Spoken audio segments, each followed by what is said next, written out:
Pemaknaan sempit arti kafir adalah non-muslim. Namun dalam konteks yang luas, terlebih seperti negeri kita NKRI yang memiliki pluralisme dalam agama, budaya, warna kulit, dan suku, tidak sepatutnya saling tuduh dan klaim kebenaran agama. Kafir ternyata bisa menimpa orang Islam, Kristen, Hindu, Buddha, Yahudi, dan agama apapun, dan juga bisa menimpa kelompok manapun. Karena kafir itu menyangkut keyakinan, karakter, atau sifat manusia dalam respon fenomena yang terjadi di luar dirinya.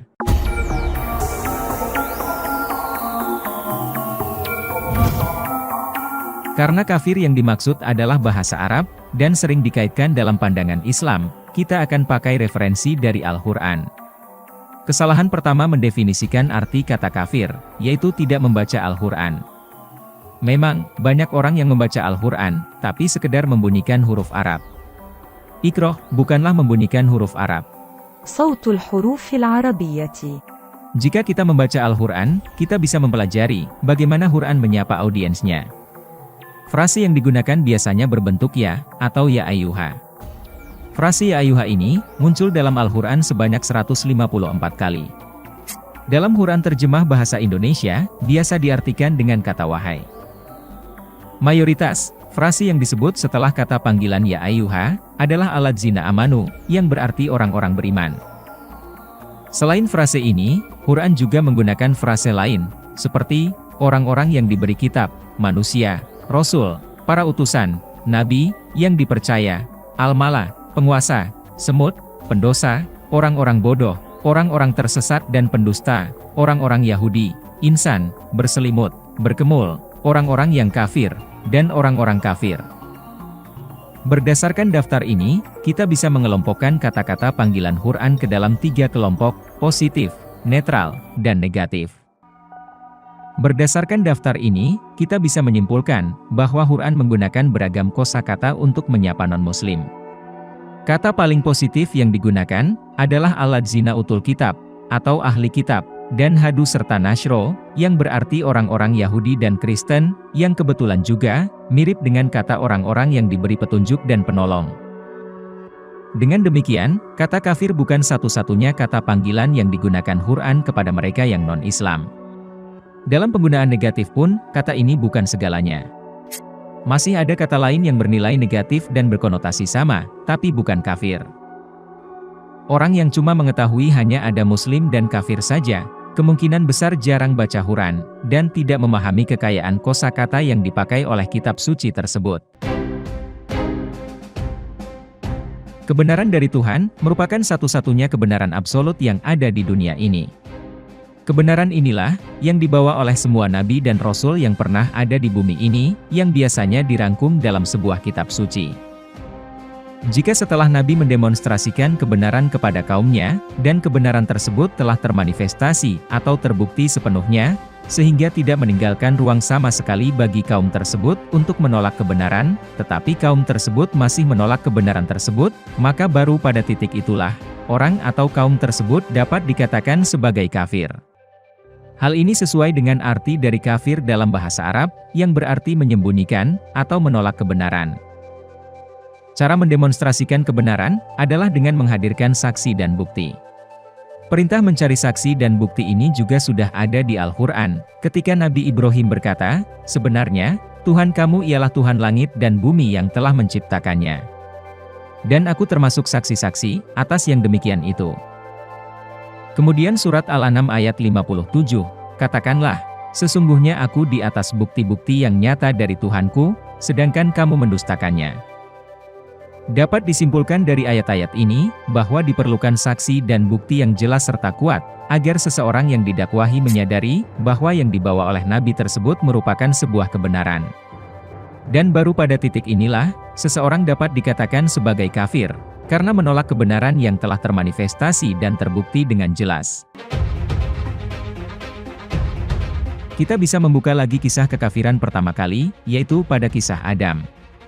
Kisah penciptaan Adam di Al-Quran, merupakan demonstrasi sempurna pengertian ini. Diceritakan, bahwa malaikat bertanya, kenapa Tuhan ingin menciptakan khalifah di muka bumi ini, bukankah mereka akan membuat kerusakan dan pertumpahan darah seperti sebelumnya? Semula, dijawab dengan kamu tahu apa? Aku lebih maha tahu dari kalian. Lalu di ayat berikutnya, Tuhan pun membuktikannya. Dia mengajarkan kepada Adam nama-nama seluruhnya, kemudian dia mendemonstrasikan kepada para malaikat. Tuhan lalu menantang malaikat, sebutkan kepadaku nama-nama ini, jika kalian benar. Ayat berikutnya, para malaikat tak bisa berkutik, dan menyerah, karena sudah tidak ada ruang untuk menolak kebenaran. Dengan ini, Tuhan tidak hanya menjawab dengan kesombongan bahwa Dia Maha Tahu, tetapi juga membuktikan bahwa Adam memang kapabel dan berpengetahuan untuk menjadi khalifah. Ayat berikutnya memberikan bukti lagi, mengapa Adam layak menjadi khalifah, yaitu dengan menyuruh Adam untuk memberitahu malaikat nama-nama yang sudah diajarkan Tuhan. Dari kisah ini, dapat kita saksikan, bahwa hanya setelah kebenaran telah termanifestasi, dan para malaikat tidak mempunyai alasan lagi untuk menolak kebenaran tersebut, malaikat menerima keputusan Tuhan, dan bersujud saat diperintahkan oleh Tuhan. Dan ketika kami berfirman kepada para malaikat, sujudlah kepada Adam. Maka, mereka pun sujud, kecuali iblis. Ia enggan dan menyombongkan diri, dan ia termasuk golongan yang kafir. Perlu digarisbawahi, iblis termasuk golongan malaikat. Ini bisa kita lihat dari kalimat, Tuhan berfirman kepada para malaikat. Jadi, di situ tidak ada makhluk lain, selain Adam dan malaikat.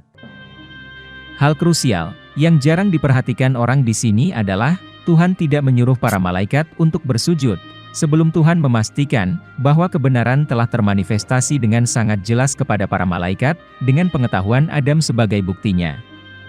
Namun ternyata, meskipun sudah ada bukti yang jelas dari Tuhan, masih ada oknum yang menolak perintah Tuhan untuk bersujud. Oknum ini kemudian disebut iblis.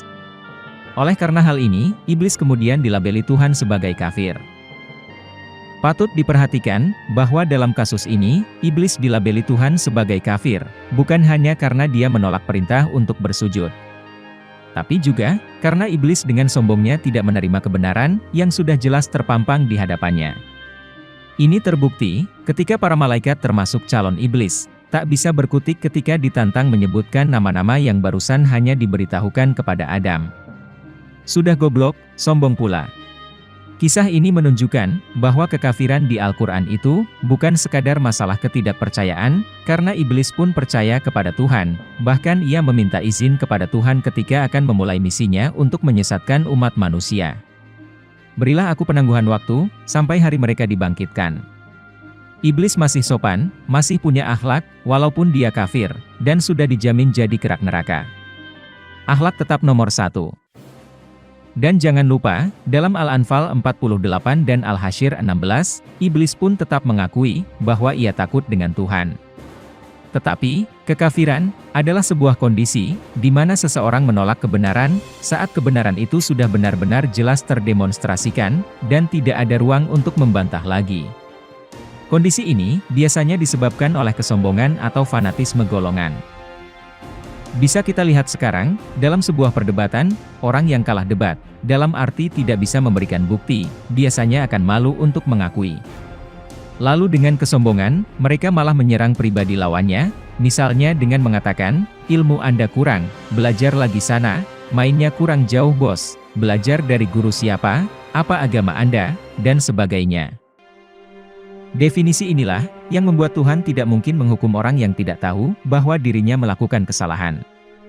Karena, menghukum seseorang yang tidak tahu dirinya bersalah, adalah suatu ketidakadilan. Tuhanmu tidak akan membinasakan suatu negeri karena kedoliman, sedangkan penduduknya dalam keadaan ghafilun, atau belum tahu. Lebih lanjut lagi, definisi ini jugalah yang membuat Al-Quran membedakan terma kafir dan musyrik. Karena di Al-Quran, seorang yang musyrik tidak selalu merupakan orang yang kafir. Dan jika seseorang di antara orang-orang musyrik meminta perlindungan kepadamu, lindungilah dia, supaya dapat mendengar firman Allah, kemudian antarkanlah dia ke tempat yang aman baginya. Demikian itu, karena sesungguhnya mereka adalah kaum yang tidak mengetahui. Dapat dilihat, bahwa Tuhan tidak memanggil orang musyrik sebagai kafir, karena orang musyrik tersebut belum menerima kebenaran dengan jelas, sebagaimana yang terjadi pada kasus iblis. Tapi masih perlu digarisbawahi, antara tahu dan sadar, adalah kondisi yang berbeda. Kesadaran akan kebenaran, selalu bersifat subjektif, Oleh karena itu, khazanah Islam ada istilah hidayah. Yang mana, kita tidak akan mampu menyadarkan orang, tetapi hanya bisa memberitahu, atau memberi bukti. Kafir, juga bisa dimaknai dengan menyembunyikan kondisi sebenarnya, atau berpura-pura. Kita ambil contoh Amber Heard, yang mana, publik menyoroti dan menuduh, aktris ini hanya berpura-pura menangis saat melakukan kesaksiannya di persidangan pencemaran nama baik. Di sini, dia tampak memaksakan bibir melengkung ke bawah, yang mengindikasikan, kalau ini bukan kesedihan sejati.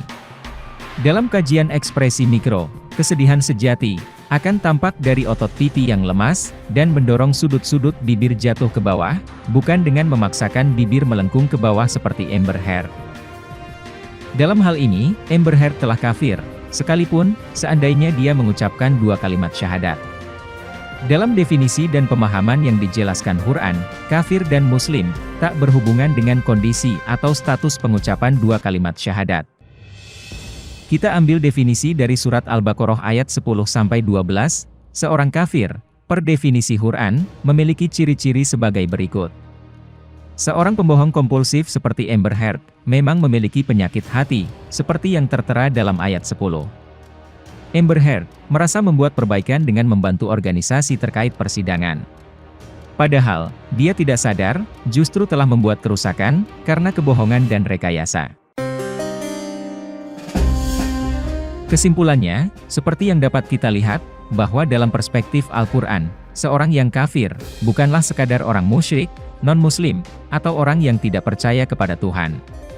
Tetapi orang-orang yang tidak menerima kebenaran, meskipun kebenaran telah terbukti dengan jelas di hadapannya.